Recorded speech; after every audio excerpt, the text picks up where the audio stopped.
ህዳሴ የአፍሪካ ኩራት ነው። ህዳሴ ለመላው አፍሪካ መቻለን ያሳየንበት ነው። ህዳሴ ስህተትን ያረምንበት ነው።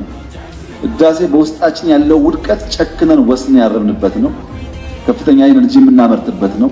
አፍሪካውያን ብድር ቢከለከሉ፣ አፍሪካውያን ዲፕሎማቲክ ጫና ቢደረግባቸው የራሳቸውን ሀብት በገዛ ዜጎቻቸው ማልማትና መቀየር እንደሚችሉ በተግባር የሚያስተምር ስራ ነው። የአፍሪካ መዲና